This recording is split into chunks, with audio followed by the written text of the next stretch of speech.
for survival. Our ballet programs knowledge builds in our school library with a wide collection of fiction, non-fiction, reference material and digital resources. Our school offers exciting and safe playground facilities for both ECE and primary students. Safety is our top priority, and our drivers are carefully selected for their professionalism and commitment to the well-being of our students. At Christ Life School, we believe education is not just about passing exams, it's about preparation. So, if you are looking for a school that feels like home, where your child will be known, loved, and challenged to reach their highest potential, then Christ Life School is the place.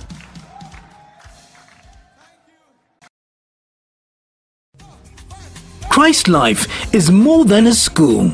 It's a nurturing community. Our qualified teachers use innovative methods that keep the minds and hearts of our students engaged. Our cafeteria isn't just a place to eat. It's a hub of nourishment and community. Our sports activities are always filled with fun and creativity that promote teamwork and confidence in every child. With access to the latest educational software, learners are prepared for the digital age with confidence and creativity, empowering students with skills in and out of the classroom. Swimming is a life skill that is cardinal for survival. Our ballet programs teaches more than just dance. It installs grace, discipline, and expression. The heart of knowledge builds in our school life. Your child will be known, loved, and challenged to reach their highest potential. Then, Christ Life School is the place.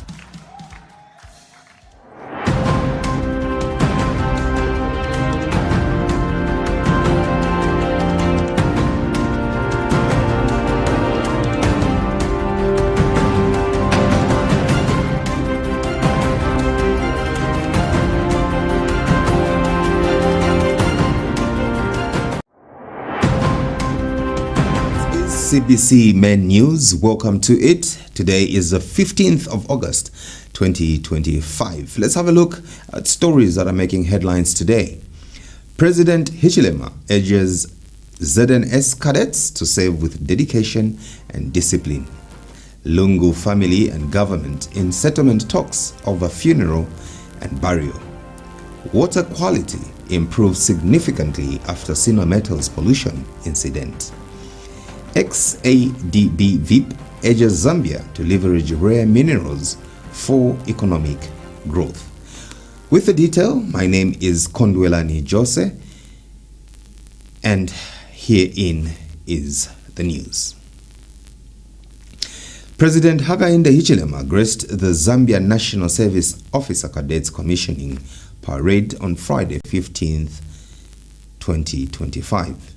This ceremony marks a significant milestone in the cadets' training as they are officially commissioned to serve the nation. The president took the salute as the cadets marched past, showcasing their discipline and training. This batch of officer cadets has undergone rigorous training to prepare them for their roles in the Zambia National Service. In his address, the president emphasized the importance of the Zambia National Service in national building and development. He has urged the newly commissioned officers to uphold the values of discipline, hard work, and dedication to duty. The commissioning parade is a testament to the cadets' hard work and commitment to serving the country.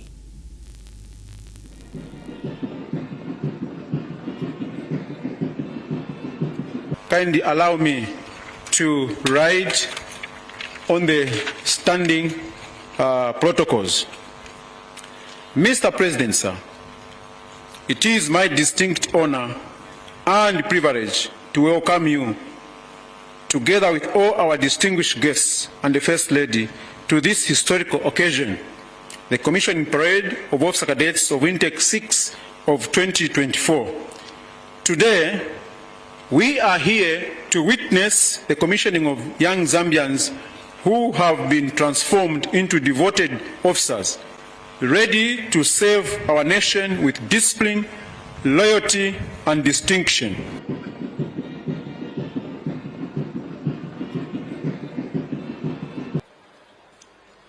Let me address these cadets on the parade.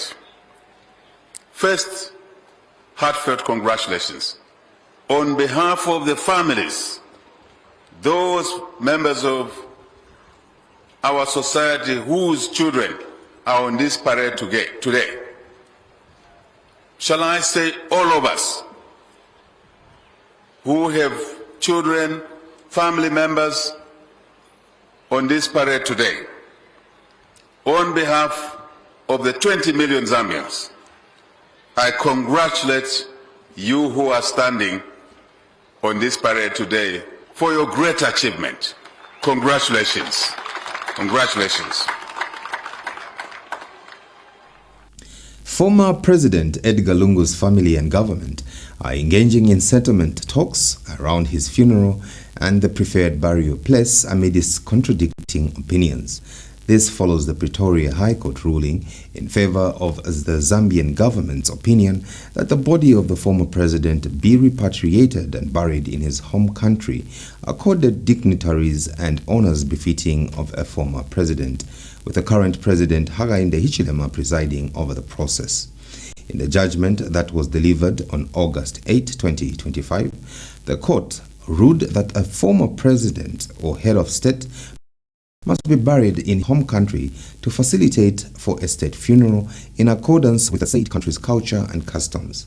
This is, however, against the late president's family's opinion, as they want him buried privately in South Africa without the current president, Hichilema, presiding over the funeral and burial, leading to their application for leave to appeal the judgment.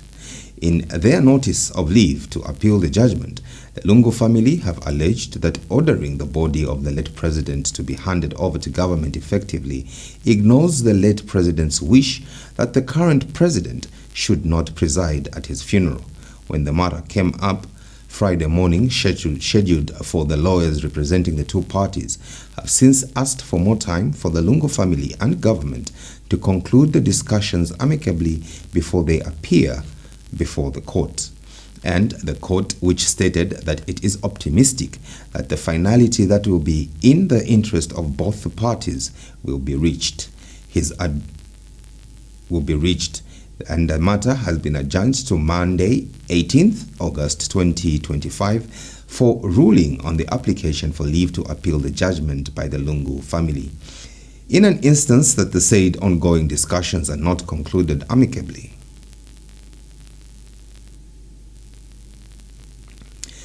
Renowned South African senior counsel Thembeka Ntshokaitobi has joined the high-profile case involving former Zambian President Edgar Lungu, bringing his expertise in constitutional and human rights law to ensure the protection of the Lungu family's rights.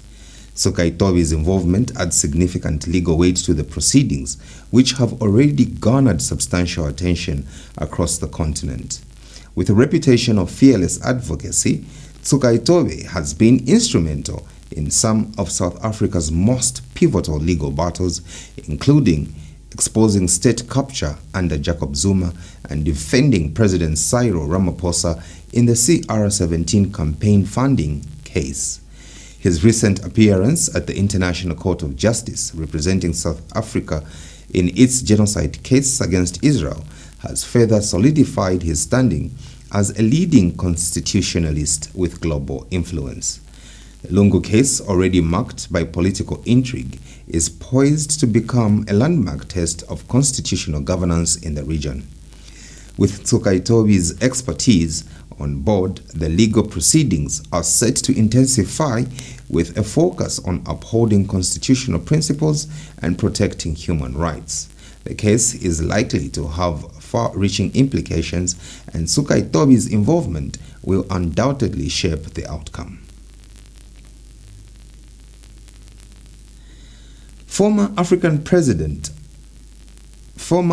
Development Bank Vice President Professor Steve Kaizi Mugewa has urged Zambia to leverage its rare minerals, including those used in electric motor vehicles, to drive economic growth. He emphasized that the discovery of these minerals, shared between Zambia and the Democratic Republic of Congo, is a landmark opportunity for economic turnaround. Professor Mugewa made these remarks during the Manengandulo Conference on Economic Development, which celebrated the legacy of renowned Zambian economist Professor Manengandulo. The conference themed Honoring a Laureate of African Economics brought together leading voices to discuss Africa's economic development and chart the future. Professor Mugewa stressed the importance of national visions for development, noting that good aspirations alone are not enough unless implemented effectively. He emphasized that African countries have agency and their success depends on internal impetus rather than external forces. Professor Mugewa highlighted several challenges facing Africa, including infrastructure deficits, corruption, financial management issues, and technical skill shortages. He emphasized the need for agricultural recovery, diversification, and infrastructure development to strengthen economic foundations. He also pointed to the significance of a government's role in enabling private sector growth, which is critical for structural transformation and job creation. The conference explored various issues, including Africa's industrial policy, regional integration, and the role of higher education and private sector participation in sustaining economic development. Professor Mugewa underscored the complexity of Africa's development challenge, but also the opportunities afforded by its youth population, natural resources, and emerging value chains. He called for research, innovation, governance reform, investment in skills, and regional cooperation to unlock the continent's potential and drive structural transforms.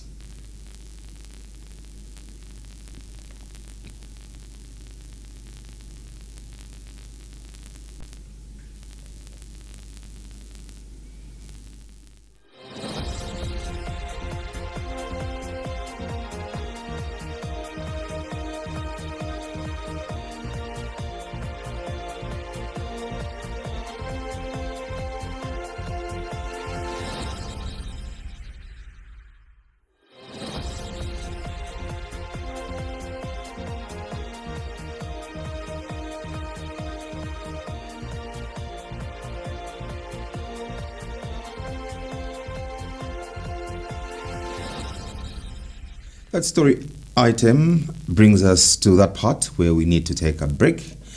We'll be back right after this short break.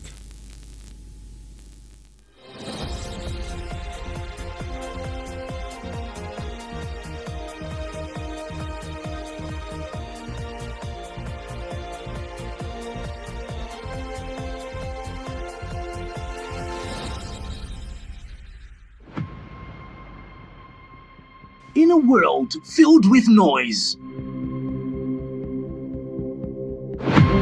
CBC is a voice of hope, truth, and transformation.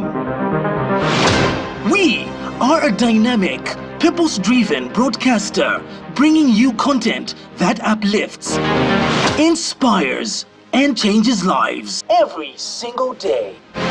From youth to professionals, to families and undeserved communities. Our programming speaks to every heart, every home. And for brands with visions, we are the platform that puts your message where it matters the most. We are more than just a channel. We are a movement of faith, of purpose, of impact. Partner with CBC TV and let your brand stand for something greater. Purpose, integrity, lasting impact. CBC TV, inspiring transformation every day. Get ready for a life-changing experience. There is a peace that you can have even though you are broke. There is a peace you can have even though you are not in a relationship. There is a peace you can have even if you don't have a house or a job. days Word Conference, Loving the Lord, featuring powerful speakers from Zambia and America. You won't want to miss out on this opportunity to deepen your faith. Come and be part of this great convocation. 3 days word conference. The word will be able to build you. See you in this great meeting. Mark your calendars for August the 29th to the 31st and join us at Christ Life Church, plot number 4, Zambezi Road, Meanwood, Ibex. Don't miss out on this chance to encounter the Lord and be transformed. Word Conference, Loving the Lord, Encounter, Transform, be transformed. Get ready.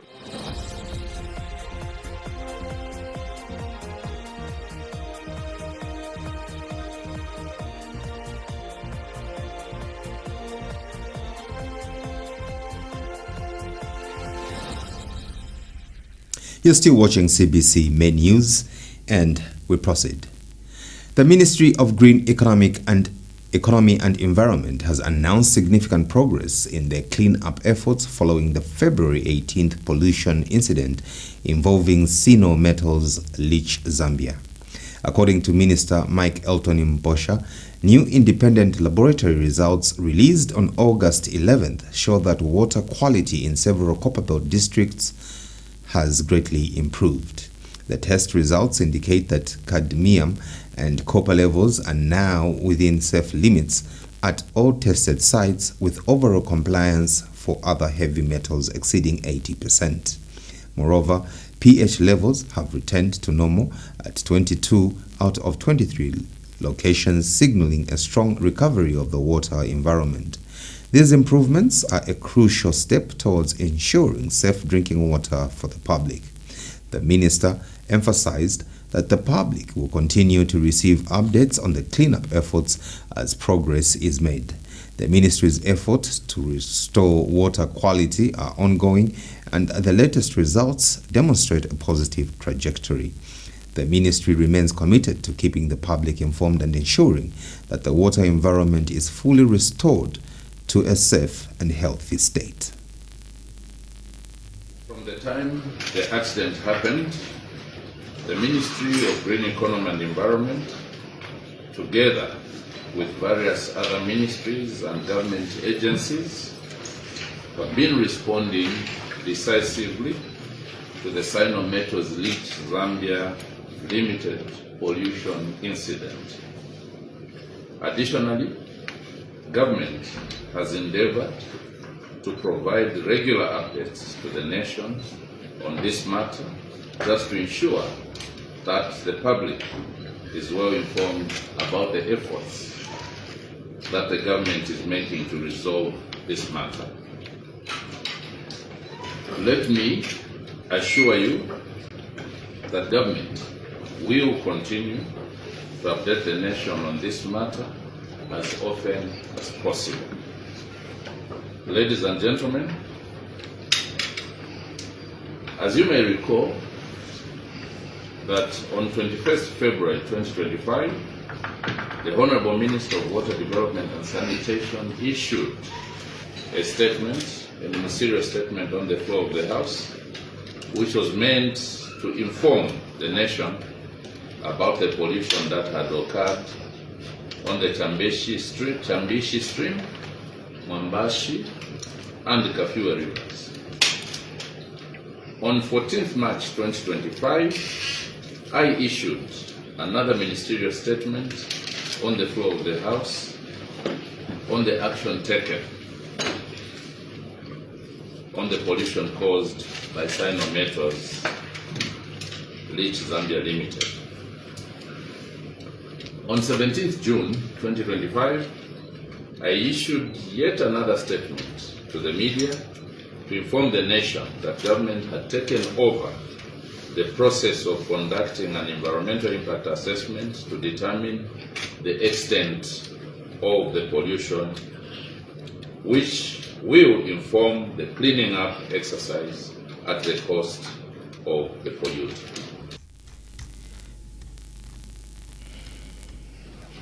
From the time the accident happened, the Ministry of Green Economy and Environment, together with various other ministries and government agencies, have been responding decisively to the Sino-Metals Leach Zambia Limited pollution incident. Additionally, government has endeavored to provide regular updates to the nation on this matter, just to ensure that the public is well informed about the efforts